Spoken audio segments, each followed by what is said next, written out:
Përshëndetje e gjithë shikuesve nga unë Tin Parruca, ju ftoj të njihni me zhvillimet kryesore të ditës. Ermal fiton festivalin e Sanremo së bashku me Fabrizio Moro me këngën e tyre Non mi avete fatto niente. Ermal ka triumfuar pavarësisht polemikave për plagjatur, duke arritur të bëjë krenar çdo shqiptar me suksesin e tij. 3 shqiptarë do të pushtojnë Eurosong këtë vit. Eugen Bushpepa i përfaqëson Shqipërinë, Entela Forera i Qipron dhe së fundmi Ermal Meta Italinë. Lije në burg 3 autorët e dyshuar të atentatit me tritol në Shkodër ndaj Lulzim Kullës, befason në gjyqe Endrit Çopja, i cili ka deklaruar se ishte në Shkodër për të blerë kanabis, jo për të bërë atentat Lulzim Kullës.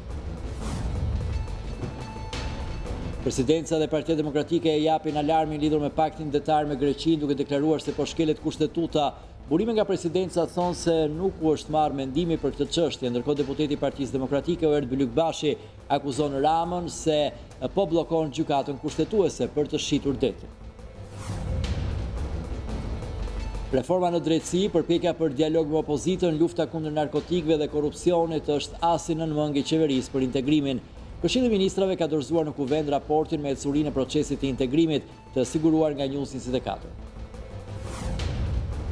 Një avion me 71 persona në bord rrëzohet pak pasi u ngrit nga aeroporti i Moskës, dyshohet se nuk ka asnjë të mbijetuar, nuk vjen ende shkaqet e kësaj ngjarje të rëndë. E lumtur për fitoren e Ermal Metës është edhe mësuesja e tij e parë në Fier, të cilës i dedikoi edhe këngën e vitit kaluar e Vjeta Atomorire, e ndaluar të vdesësh. Në një intervistë për News24, mësuesja Margarita Feta thotë se pasioni për muzikën ishte i hershëm tek Ermal Meta. Ermal Meta nuk është i rastësishëm në muzikë. Pasioni i tij u mbrymos që në fëmijërinë e hershme. Mësuesja e tij e fillores Margarita Feka me emocione shflet për fëmijërinë e Ermal Metës në bankat e shkollës dhe talentin e tij për muzikën. Ermali ka patur talent, qysh në kopsht. Atje, se në përgjithësi, para se ti zgjedhin në shkollën e muzikës, ti zgjedhin mësuesët në shkollën e muzikës, i merrni dhe i kontrolloni, qoftë nga veshi muzikor, qoftë nga talentet e tjera që kishin. Kështu që Ermali i kishte këto veti, këto cilësi, gjithë këtë merit që ka Ermali e ka jo vetëm nga aftësitë e tija, por dhe nga kujdesi i prindit të vet, të nënës së tij Mira. Ajo ishte një nën shumë e kujdesshme, çdo ditë pyeste për të, për çdo veprim që mund të bënte. Por Ermali ka ditur t'ia shpërblen mundin mësueses së tij, duke e bërë atë pjesë të këngës së vitit të kaluar. Ricordo il primo giorno di scuola, 29 bambini e la maestra Margherita. Kënaqësi më të madhe ndjen kur shikon që nxënësi jot ka ecur shumë përpara. Vjet kur fitoi çmimin e tretë, un kam qenë e shokuar, si të thuash, se edhe e ndjek një çik të festivalin e Sanremos që bëhet në Itali, edhe kur e kam dëgjuar për herë të parë që zuri emrin tim te kënga, kishte zënë emrin tim me gotë. Dhe ndjeva kaq krenare sa më mbushën syt me lotë dhe fillova të qaja. Dhe thash, si ka mundësi që ky nxënës kanë kaluar kaq vite dhe tani në këtë moshë, në këtë kaq vite ka kaluar dhe tani ai më mban mend emrin tim, edhe pale këtë vit e kam në gjithë këto netët e festivalit, unë kam ndënjur deri në orët e vona, deri sa këndonte Ermali. Dhe mbrëm kam ndënjur deri në orët e vona që i kam dëgjuar. Jam kënaqur kaq shumë, më dukesh sikur këndonte djali im atje dhe fitoi një çmim të madh. Duke thënë se e ka ndjekur me interes të veçantë festivalin e këngës italiane, Margarita Feka uronisht nxënësin e saj, duke shtuar se pas tij fshihet një zë i rrallë që duhet të dëgjohet në mbar botën si krenarisht shqiptare. I uroj Ermalit që ai të ecën gjithmonë kështu përpara. Gjithmonë sa më lart e më lart, të bëhet i dëgjuar jo në Itali, por në gjithë botën.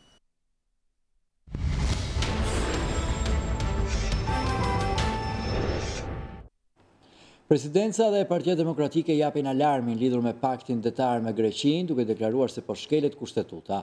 Burime nga presidenca thonë se nuk është marrë mendimi për këtë çështje. Ndërkohë deputeti i Partisë Demokratike Erd Bylykbashi akuzon Ramën se po bllokon gjykatën kushtetuese për të shitur detin. Ndërsa nga shteti fqinj Greqia çdo ditë jepen detaje lidhur me marrëveshjen për paktin detar, institucionet shqiptare ngren shqetësimin për palishmërinë e saj. Është pikërisht presidenca ajo që jep alarmin për shkeljet kushtetuese lidhur me negociatat për marrëveshjen e detit. Burime pranë këtij institucioni konfirmojnë për News24 se deri më tani nga ana e qeverisë nuk është paraqitur asnjë kërkesë zyrtare për këtë marrëveshje të rëndësishme me shtetin fqinj. Nuk është kërkuar asnjë plot fuqishmëri për paktin detar, kjo në respekt të vendimit të gjykatës kushtetuese e cila rozoi marrëveshjen e parë me Greqinë. Lidhur me këtë çështje dhe ish presidenti Bujar Nishani ka pohuar se deri më 24 korrik të 2017-s, kohë kur ai dorëzoi postin, nuk i është paraqitur ndonjë kërkesë e tillë, ndonse tashmë shihet qartë, thot Nishani, se negociatat dhe bisedimet janë zhvilluar edhe përpara kësaj date. Pas vendimit numër 15, datë 15/4/2010 të gjykatës kushtetuese, marrja e plotfuqishmërisë për negocimin e marrëveshjes së detit është detyrim ligjor. Mosbatimi i këtij vendimi të gjykatës kushtetuese përbën vepër të rëndë penale. Ndërkohë edhe opozita shqiptare ngre dyshimet se gjykata kushtetuese mund të mbetet peng i shitjes së detit. Kjo pasi sipas nën kryetarit të grupit parlamentar të Partisë Demokratike, Oert Bylykbashi, kryeministri Rama po mban peng gjykatën kushtetuese duke bllokuar zëvendësimin e vendeve bosh të gjyqtarëve për të bërë fakt të kryer shitjen e detit. Gjykata kushtetuese është në kolaps, nuk merr dot vendime. Nga 9 antar, vetëm 5 janë sot në detyrë me mandat të plot. Rama po bllokon zëvendësimin e vendeve bosh. A mos vallë Rama e bllokon gjykatën kushtetuese që në këtë rëmuj të drejtësisë të bëj fakt të kryer shitjen e detit dhe gjykata të mos e anulloj marrëveshjen? Sa herë Rama bën ndonjë zullum e quan reformë, shkruan Bylykbashi, shihini kur ta quaj këtë reforma e detit, por kësaj radhe ata që do të duartrokasin sipas tij do të jenë athin. Pas presidencës edhe kuvendi do të vihet në lëvizje për të shpallur vakancën në radhët e gjykatës kushtetuese, por edhe pse dy institucionet janë brenda afateve ligjore, procesi pritet të qëndrojë pezull derisa antarët e Këshillit të Emërimeve në Drejtësi, përgjegjës për emërimet e njerëzve të drejtësisë, të dalin të larë nga procesi i vettingut.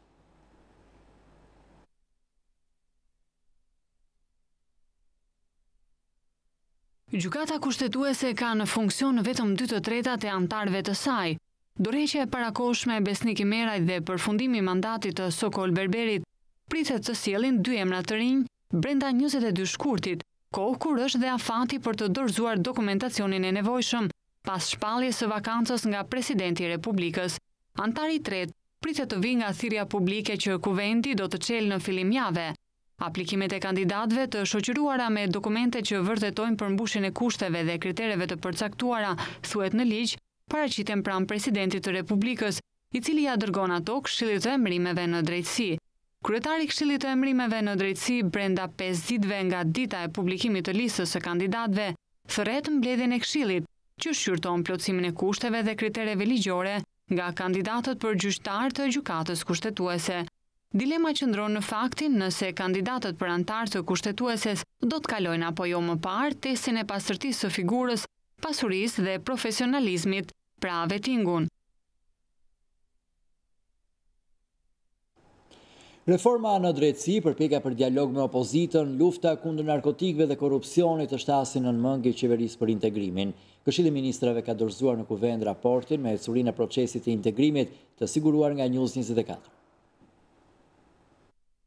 Qeveria shqiptare është optimiste për zbatimin e detyrimeve mbi ecurinë e procesit të integrimit. News24 ka siguruar një kopje të raportit me detyrat e shtëpisë që ja ka dorëzuar kuvendit. Në të përmenden shtyllat kryesore ku qeveria është investuar dhe që shpreson se do të marrë pikë mbrapsht. Reforma në drejtësi radhitet e para ka filluar zbatimi i elementit kyç të reformës në drejtësi, rivlerësimi rreth 800 gjyqtarëve dhe prokurorëve në bazë të 3 kritereve: vlerësimi i aseteve, vlerësimi i figurës dhe vlerësimi i aftësive. Në raport qeveria jep pikë vetes duke përmendur përpjekjet për një dialog politik konstruktiv. Shprehja e qartë e këtij përkushtimi, thot dokumenti, ishte marrëveshja 18 maj 2017, e cila i dha fund bojkotit të parlamentit nga opozita dhe përmirësoi klimën politike. Më tej vëmendje i kushtohet luftës kundër korrupsionit, që psoi rritje me 8.2% në numrin e rasteve të referuara në prokurori nga policia në 6 mujorin e parë të 2017, krahasuar me të njëjtën periudhë të vitit paraardhës. Ndërsa në luftën kundër kultivimit të narkotikëve në periudhën shtator 2016-shtator 2017 u shënua një rritje masive prej rreth 75.000 kg në sasinë e kanabisit të sekuestruar. Po kështu, ka vazhduar procesi për afrimit të legjislacionit shqiptar me atë të Bashkimit Evropian. Megjithatë, ky proces duhet të përshpejtohet duke synuar krijimin e një kuadri ligjor evropian. Partia Demokratike kërkon të zhvillojë një interpelancë me Ministrin e Infrastrukturës dhe Energjetikës Damian Gjiknuri në lidhje me 3 inceneratorët e miratuar nga qeveria në Fier, Elbasan dhe Tiranë. Në kërkesën e depozituar në kuvend, Partia Demokratike kërkon informim mbi këto incenerator. Sipas Partisë Demokratike, pushteti legjislativ duhet informohet sipas kushtetutës mbi mënyrën se si përdoren parat publike. Partia Demokratike thot se interpelanca është për çështje urgjente dhe kërkon që ajo të futet në rendin e ditës së seancës së 14 shkurtit. Interpelanca në emër të grupit të Partisë Demokratike do të zhvillohet nga deputetja Jorida Tabaku.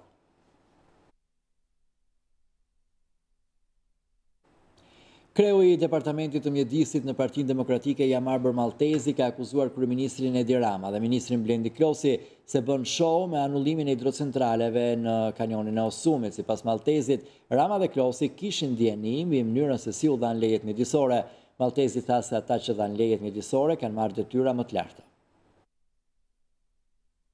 Rama dhe Klosi luajnë teatër me premtimet për ndjekjet penale, sepse ata ndërkaq kanë graduar me detyra më të larta personat që kanë firmosur për lejet mjedisore, pa të cilat nuk nis dot ndërtimi i asnjë projekti.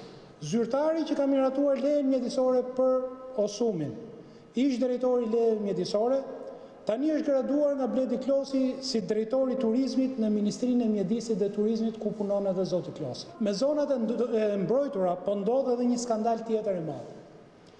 Në krye të agjencisë së zonave të mbrojtura është emëruar Zamir Dedej.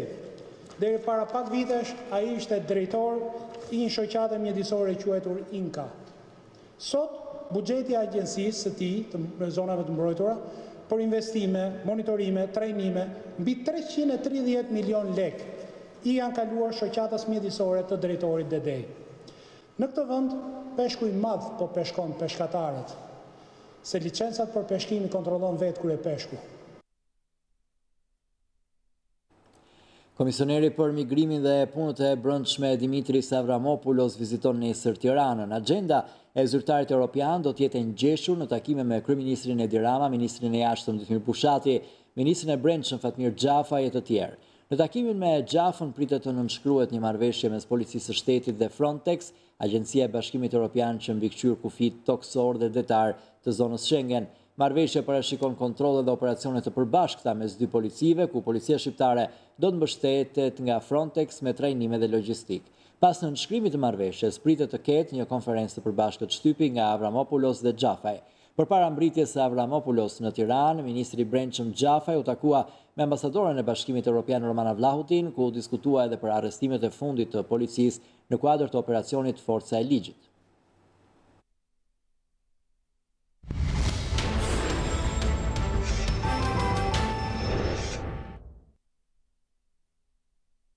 Arrest me burg për 3 arrestuarit si autor të ngjarjes së atentatit në Lulzim Kullës në Shkodër. 2 autorët Endrit Çopja dhe Argel Lulaj kanë mohuar akuzat bashkë me shokun e tyre Sergio Teta, i akuzuar për moskallëzim krimi, ndërkohë prokuroria pretendon se ka si provë pamjet filmike të kamerave të sigurisë dhe përgjimet ndaj 3 shtetasve. Gjykata e shkallës së parë në Shkodër ka vendosur masën e sigurisë arrest me burg për 2 autorët e dyshuar të atentatit ndaj Lulzim Kullës, ngjarje ndodhur me 13 janar në Shkodër. Endri Çopja dhe Argel Lulaj, të dyshuar si autor të vendosjes së tritolit ku plagos Lulzim Kulla dhe 7 persona të tjerë, mbetën në burg bashkë me shtetasin Sergio Teta, i akuzuar për moskallëzim krimi. Në sallën e gjyqit 2 autorët dhe shtetasi Teta kanë mohuar se kanë lidhje me ngjarjen. Atë ditë kam qenë në Shkodër, por për të blerë lëndë narkotike. S'kam lidhje me ngjarjen, ka deklaruar Endri Çopja, ndërsa Argel Lulaj u shpreh se ka qenë në Shkodër vetëm për të shoqëruar shokun e tij Endrin. Po ashtu edhe shtetasi Sergio Teta ka mohuar akuzat ndaj tij, duke thënë se s'ka pasur asnjë informacion për autorët dhe ngjarjen dhe se ka qenë në Shkodër si shoqërues i Endri Çopjes. Përkundër kësaj, prokurori Albert Murçe ka kërkuar arrest me burg për 3 shtetasit. 2 autorët e dyshuar, Endri Çopja dhe Argel Lulaj, sipas organit të akuzës, janë identifikuar përmes pamjeve filmike ditën e ngjarjes, ndërkohë që ishin vënë në përgjim pas 13 janarit kur ndodhi ngjarja. Këto janë prova që ka prokuroria deri tani, ndërsa hetimet për ngjarjen vijojnë. Avokati mbrojtës Gens Gjokutaj kërkoi lehtësim të masës së sigurisë, ndërsa pas seancës nuk pranoi që të komentojë për mediat.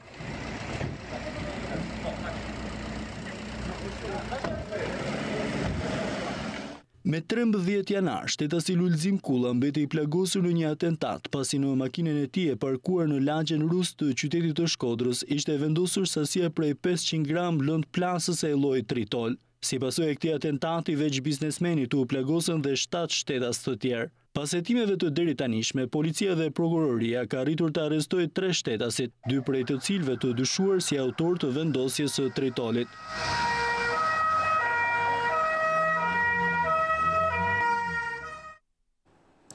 Trembëdhjetë anëtar të një familje e mbetën sot në qiell të hapur, teksa banesa e tyre u përfshi nga flakët duke u shkrumbuar plotësisht.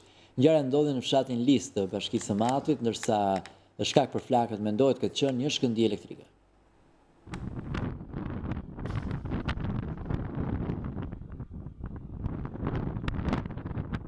Një banesë shkrumbuar nga flakët mëngjesin e kësaj të dielën në fshatin Lis të Bashkisë së Matit. Banesa dykatëshe e bujarçupit u dolç plotësisht përkundër ndërhyrjes nga banorët të zonës dhe shërbimi zjarfikës. 13 pjesëtarët e familjes Qupi tashmë janë në qiell të hapur, ndërsa kryefamiljari Bujar Qupi tregon minutat e tmerrit kur ka nxjerrë nënën e moshuar jashtë mes flakëve. Në moment sa kam nxjerrë nënën, është shem çatia me gjithë katin e dytë e ka rënë kat parë.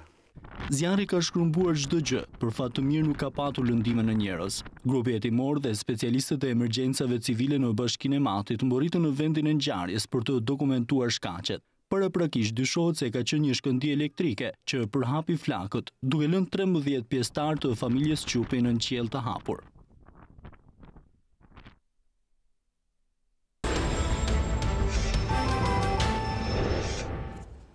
Një tjetër monument kulture rrezikon të shembet nga prurjet e ujrave në Gjirokastër. Bëhet fjalë për urën e Kordocës, e ndërtuar që në 1820-ën, e cila ka pësuar dëmtime serioze. Ura e Kordocës në Gjirokastër, e ndërtuar rreth vitit 1820, rrezikon shembjen si pasojë e dëmtimit të këmbëve të saj. Ura me harqe monument kulture ishte urlidhëse mes Gjirokastrës, Libohovës dhe Janines, ndërsa vijon të jetë piklidhëse hapësirës mes zonës së Lungjerisë dhe Dropullit. E konsideruar si një ndër ndërtimet më të rëndësishme të periudhës otomane, ajo është e gjatë rreth 20 metër me një gjerësi 4 metër, ndërkohë që është ndër objektet tërheqëse, kryesisht për turistët e huaj. Kjo urë e shpallur monument kulture që daton në shekullin e 19 ka qenë nyja lidhëse mes pjesës perëndimore të fshatit Lazarat dhe asaj lindore të Luginës, ku shtrihen tokat bujqësore të fshatarëve të zonës. E parapëlqyer nga kineastët shqiptar, ajo ka qenë pjesë e disa filmave të njohur artistik shqiptar. Sot ajo vuan mungesën e përforcimit e elementeve mbajtës në themele. Burime nga Drejtoria Rajonale e Monumenteve në Gjirokastër pohojnë se kërkohet një ekspertizë specializuar për ndërhyrjet në këtë urë, ndërkohë që së shpejti pritet që të fillojnë edhe restaurimit për të. Deri kur restaurimi të jetë bërë realitet, shpresohet se kjo urë monument kulture të mos ketë fatin e dhimbshëm të urës 200 vjeçare të Hoshtovës, e rrëmbyer nga ujrat e përrejnëve vetëm një javë më parë, duke u shtuar listës së pasurive të humbura me statusin monument kulture. Ministria e Turizmit ka prezantuar strategjinë e turizmit për 2 vitet e ardhshme. Pikat kryesore përqendrohen në rritjen e numrit të turistëve dhe investimet në zona turistike. Ministria e Turizmit ka prezantuar draft strategjinë për zhvillimin e turizmit për periudhën 2018-2020. Strategjia 2 vjeçare ka nisur të konsultohet me grupet e interesit. Ministri i Turizmit, Blendi Klosi, mori pjesë në takimin me përfaqësues të bashkive dhe tur operatorëve në vend. Strategjia përpiqet që të vëjë në shina këto problematika shumë mëdha. Kapitalizimi i ekonomisë dhe kush janë të ardhurat që ne marrim nga një turist. Presim të kemi padyshim një rritje 15 deri 20% numrit turistëve. Ministri Klosi u kërkoi bashkive të identifikojnë zona turistike dhe fermat agroturistike dhe t'i sjellin për aplikim pranë ministrisë për të marrë mbështetje financiare. Kemi një dakordsi tashmë të miratuar në qeveri për ndërtimin e fermave të para dhe realizimin e fermave të para agroturistike të vendit, Ne po diskutojmë për të parë edhe mundësitë e ndihmesave financiare për këto institucione, që janë të njëjta në filozofi me hotelet me 5 yje.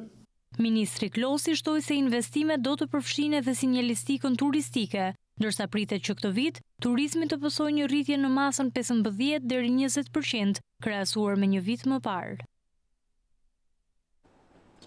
Listës të papunëve në zonën e Pukës u shtohen edhe 50 punonjës të fabrikës së këpucëve, e cila mbylli dyert vetëm pak muaj më parë pasi njoftoi se do të trefishonte numrin e punonjësve. Mbyllja e fabrikës konfirmohet edhe nga kreu i zyrës vendore të punësimit në Pukë, i cili bën të ditur se për shkak të siguracioneve të pjesëshme nga ana e kompanisë, ata nuk kanë të drejtë të përfitojnë as asistencë sociale. Kuadrin e gjithë fabrikat tjera fason në Shqipëri edhe fabrika Pukës, pas vizitës së kryeministit në rrethin e Pukës dhe me kërkesën vazhdueshme të kryetarit të bashkisë, fabrika ka rrit kapacitetin e fuqisë punëtore nga 45 vjet që kena pas, i kena rrit deri në 100. Kjo deklarate pak muajve më parë i dha shpresë shumë grave dhe vajzave pukiane se të paktën kishin një mundësi punësimi, por duket se çdo gjë është shuar në pak muaj dhe afro 50 punonjëse që kishin mbetur aty tashmë prej afro një muaj kanë lënë vendet e tyre të punës, pasi fabrika e vetmja fasoneri në zonën e Pukës ka mbyllur aktivitetin e saj si pasojë dhe e debive të krijuara. Një fakt të tillë e pohon dhe kreu i zyrës së punës në Pukë, Astrid Kuqi. Në bazë të informacionit që kemi ne si zyrë e punës, kjo kompani ka zhvilluar aktivitetin në Pukë ndër vite. Aktualisht tash ka 50 punojës, rreth 50 punojës të punësuar, por kjo ndërprerje është bërë e njëanshme nga ana e kësaj kompanie dhe në bazë të hulumtimeve dhe verifikime që kena bërë në si zyrë pune për t'ju ndihmë këtyre punojësve, rezulton se kjo kompani është debitore në elektrik, në ujësjelës, edhe më e keqja është sepse kjo kompani nuk ka zbatuar ligjin shqiptar pagesën e sigurisë shoqërore për këto punojës që kjo i disponon. Akoma më shqetësues është fakti se punonjëset nuk mund të përfitojnë as asistencën sociale siç parashikon ligji për raste të tilla, e kjo pasi kompania ka bërë sigurimin me kohë të pjesshme. Si rezultati pas pagesës së rregullt të sigurisë shoqërore dhe shëndetësore nga kompania e cila e ka marrë përsipër, pra i ka deklaruar në tatime, por nuk ka bërë pagesën e sigurimit shoqëror, na rezulton si mas verifikimit që janë bërë, rezulton që pagesa e sigurimit shoqëror për të persona që kanë punuar aty, për personelin është bërë 5 deri në 7 ditë në muaj. E si rezultat në bazë ligjit nuk përfitojnë. Puka e konsideruar si një ndër zonat me nivelin më të lartë të papunësisë në Shqipëri, tashmë në listën e saj të papunëve shton dhe ish punonjëset e fabrikës së këpucëve, e cila për shumë prej grave të punësuar aty ishte burimi vetëm i të ardhurave për familjet e tyre. Bashkia e Tiranës do të rihap programin e kredive të buta në fund të shkurtit. Lajmi u bë me dije nga kryebashkiaku Velia, i cili tha se bashkia ka paketa të ndryshme për mbështetjen për strehim për kategori të ndryshme të shoqërisë. Në fund të muajit shkurt, Bashkia e Tiranës do të rihap programin e kredive të buta për familjet dhe çiftet e reja që duan të blejnë një shtëpi. Lajmi u dha nga kryebashkiaku Erion Veliaj, teksa vizitoi në banesën e tyre të re çiftin Adela dhe Albi Osmani, që përfituan nga programi i kredisë së butë vitin e kaluar. Bashkia ka paketa ndryshme për kategori ndryshme. Do thotë, nëse je komplet në nevojë, ne kemi këto qendrat emergjencë. Po. Nëse ke pak fare mundësi, ne kemi banesa sociale me një qira minimale, 30.000 lekë. Pastaj, për dikë tjetër që thotë, jo, nuk du të jem pronar e shtëpie, se unë lëvizje këto, kemi bonus qira. Por kur vjen puna një kategori tjetër, që është një shtresë çik më me themi ka në çifte të reja, duan krijojnë familje të tyre në Tiranë, kredia butë është ofertë perfekte për këtë kategori. Fituesit e thirrjes së dytë duhet të ndjekin procedurat me bankën brenda vitit, që të shpallen fitues të kredisë së butë. Në 2017, nga projekti subvencionimi i interesave të kredisë, u miratuan 1.000 familje përfituese. Kategoritë përfituese të programit për mbështetjen për strehim janë familjet e reja, familje njëprindërore me fëmijë në ngarkim, familje me më shumë se 3 fëmijë, familje të shpronsuara, familje të prekura nga investime publike, familje emigranti rikthyer, si dhe në rastet e dhunës në familje. Biznesmeni i njohur shqiptar Kadri Morina është vlerësuar nga familja mbretërore spanjolle për kontributin e tij për harmoninë fetare dhe për suksesin në biznes. Morina u shpreh se ndihet i nderuar dhe premtoi bashkëpunime mes Shqipërisë dhe Spanjës. Presidenti i kompanive të sigurimeve Eurosig dhe Insig Kadri Morina është nderuar në Madrid nga familja mbretërore spanjolle. Biznesmeni Morina është vlerësuar për angazhimin në biznes dhe promovimin e tolerancës fetare. Ai vetë tha se ndjehet i vlerësuar për nderimin, si dhe premtoi bashkëpunime mes Shqipërisë dhe Spanjës. Më dha një mundësi akoma më tepër dhe më e madhe që unë të promovoj Shqipërinë, të mundësitë që ka Shqipëria për zhvillimin e saj në prag të negociatave me Bashkimin Evropian. Në afat shkurtër, marrë 3 muajsh, disa nga këto biznesmen do vizitojnë Tiranën dhe për të parë mundësitë e tyre për të bërë investime në Shqipëri. Njëkohësisht pata mundësi që të takoj edhe profesor të Universitetit të Madridit, të cilët ata shprehen shumë dëshirën e tyre që të krijojnë një marrëveshje për marrjen dhe dhënien e bursave për studentët shqiptar. Enrico de Barbon, antar i familjes mbretërore, vlerësoi si biznesmen dhe filantrop zotin Morina. Edhe pse njihet si një prej zonave turistike të veriut të vendit i Balla, nuk u përfshi në projektin 100 fshatrat. Ky fakt ka zhgënjur banorët, të cilët thonë se kishin marrë premtimin për shndrimin e fshatit në turistik, pasi mbart atraksionet veçanta. E njohur ndër vite e dekada si një zonë ku banorët mikpresin me zemër, ashtu si që kanë tradit përgjithsisht malësorët, i Balla duket se tashmë është e zhgënjur, pasi nuk u përfshi në projektin 100 fshatra të qeverisë shqiptare, edhe pse vitet e fundit, kryesisht pas ndërtimit rrugës, kjo zonë pret me qindra turist kryesisht gjatë verës. Banorët thonë se përjashtimi i Ballës nga projekti 100 fshatrat ka qenë zhgënjimi më i madh në 27 vitet e fundit, pasi gjithnjë në fushatat elektorale atyre ju është premtuar shpallja e Ballës si zonë turistike, por tani kur një gjë e tillë ishte e mundur, zona e tyre nuk u përfshi. Tanë banorët kanë pas idenë se i përmbushin kriteret, një pjesë tyre si nga ana historike, si nga ana pasurive që ka kjo trev.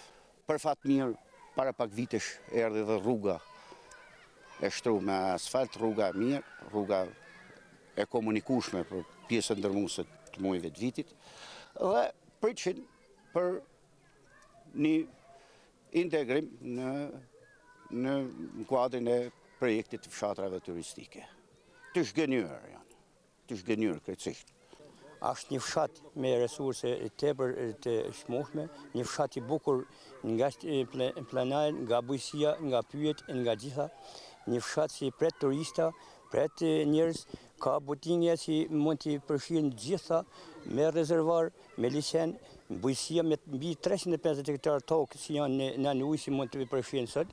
Edhe kemi prit gjithë fshati i Ballës, gjithë populli i Ballës si të bëhet një fshat turistik. Ne nuk kemi asnjë gjë me fshatra të tjera, por vetë pozita gjeografike dhe bukuria që ja ka dhënë Zoti, kishim shpresë se masa i Ballja do ketë edhe një investim më të fuqishëm. Pullaja i Ballës pret çdo vit turist kryesisht të huaj, e për këtë qëllim banorët kanë filluar të mendojnë për kushtet e akomodimit, duke ndërtuar shtëpi prej druri apo duke përshtatur shtëpitë e tyre në bujtina. Nëse zona e tyre përfshihej në projektin 100 fshatrat, sipas këtyre banorëve, çdo gjë ishte e lehtë për të arritur ëndrrën e tyre, që është i Balla turistike. Rikthimi i dëborës në qarkun e Korçës ka krijuar pengesa në qarkullimin e automjeteve, kryesisht në zonën turistike të Dardhës. Duke u përballur me këtë vështirësi, banorët kërkojnë që firmat përgjegjëse të pastrimit të marrin masat e menjëhershme, ndërkohë probleme nga dëbora ka pasur edhe në Kukës, ku 2 fshatra janë pa energji. Rreshtit e dendura të dëborës rikthehen sërish në pikat turistike të rrethit Korçës, duke krijuar probleme në qarkullim. Aktualisht më problematike shfaqet situata në aksin rrugor Korçë-Dardhë. Trashësia e dëborës ka arritur masën e 20 cm dhe pengesa në qarkullim sa vjen e shtohet. Vështirësinë më të madhe ndjejnë banorët e zonës, ndonë se po përdorin zinxhirat në qarkullim. Situata e rrugës është shumë e keqe. Rruga është komplet të bllokuar, njerëzit po vriten me zinxhira skalojnë dot nga në rrugëve, shumë e ftohtë. Me zjerë dhe me zinxhira është jashtë masë, rrshasi makinat është shumë e vështirë. Edhe pse kjo situatë është e pranishme çdo vit gjatë stinës së dimrit, qytetarët thonë se firmat që kanë përgjegjësi për pastrimin e rrugëve nuk bëjnë punën e duhur për mirëmbajtjen dhe qarkullimin normal të mjeteve në këtë aks, ndaj kërkojnë marrjen e menjëhershme të masave. Të marrin masat edhe në krip të hapin rrugën. Është vetëm mënyrë, se marrin lekët kot. Banorët e fshatit Kalush në Rogozhin protestuan këtë të diel duke kërkuar vëmendje ndaj zonës së tyre nga ana e pushtetit vendor dhe atij qendror. Banorët ankohen se sa herë bien shira zona e tyre përmbytet duke shkatruar të mbjellat, ndërsa mungesa e argjinaturës po ju merr çdo vit tokat bujqësore si pasojë e prurjeve të rrëmbyeshme të lumit. Mungesa e investimeve për argjinaturën çfarë sjell përmbytje të tokave të tyre bujqësore sa herë ka rreshje ka ngritur në protestë banorët e fshatit Kalush në bashkinë e Rogozhinës. Ata akuzojnë për mungesë vëmendje ndaj tyre bashkinë dhe pushtetin qendror teksa apelojnë për të shmangur rrezikun. Argjinatura ka 15 vjet që e kam ngritur, unë kam marr firmet e gjithë në akademinë e shkollës gjaj çoja të herë dhe në herë pan ka kokë kuptonte e punë deri aty. 50 metra fundit. A morën fondi vetë çaj bën fondit kuptonë në merdhen mu pastaj sikur e plak doshin vërt të temi kaq pa jo zot e thash stavën për kaq kilometra pani mbi 10 tipi më shkurt bëhet ngrej argjinaturës. Mos vi vetëm për të marrë vota, vi këtu të shikoj hallet tona. Se me arë vota ministri i financë ka është gjithë fushat në tuka qenë, s'ka pa as rrugën, as lumin, as shqetësive të banorëve. Ne i bënë thirrje edhe bashkisë Rogozhinës, kryetarit bashkisë Rogozhinës. Vitvojhet dorë këto se erdhi vjet e pa lumin që ishte gati typ në gjinatur, su pa mo, iku. Shimet majtë, shimet djatë, fshatë e Kalushë kanë bo zero. Nuk venjen, sepse këtu Kalushë ne jemi gati 70-80% demokrat, ato 30 socialistët që janë. Do thonin poshtë dhe s'ka gjo se s'morë votë e Kalush, kur vjen partijë demokratike s'ka gjo se Kalush i morë votë, sepse kam 80% demokrat, e një morën votot e ikin, për Kalush si ka ranë në menet. Situata që krijohet sa herë bien rreshje ka bërë që të mbjellat e tyre të dëmtohen vazhdimisht, ndërkohë që prurjet e lumit që përshkon zonën po rrëmbejnë çdo vit tokat e tyre.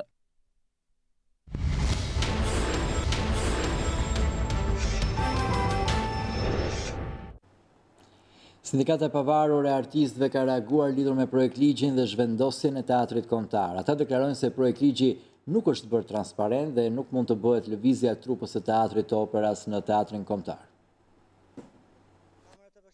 Përfaqësues të sindikatës së pavarur të artistëve të Shqipërisë deklaruan qëndrimin e tyre lidhur me situatën e krijuar në institucionet e artit dhe kulturës, si edhe për projektligjin në faqen e Ministrisë së Kulturës, të cilët kanë konstatuar se jo vetëm që ky projektligj nuk është bërë transparent, por nuk u janë dërguar as emailët, sikurse ministra Kumbaro deklaroi.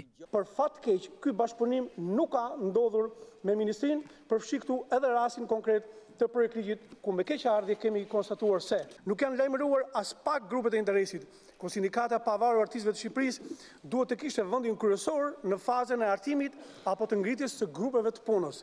Do vazhdojmë deri në fund luftën tonë që ky projektligj të kthehet mbrapsht. Sa i përket shpërnguljes së artistëve të teatrit kombëtar të godina e pagëzuar me emrin Turbina, edhe të artistëve të operas dhe ambientet e teatrit kombëtar, sindikata e pavarur e artistëve thotë se projekti i ndërtimit të teatrit të ri duhet të bëhet transparent. Sa kohë do të zgjasë ky ndërtim? Sa është fondi i vënë në dispozicion për godinën e re të teatrit? Cila është studio që ka fituar konkursin? Ku është maketi dhe plani ndërtues i kësaj godine?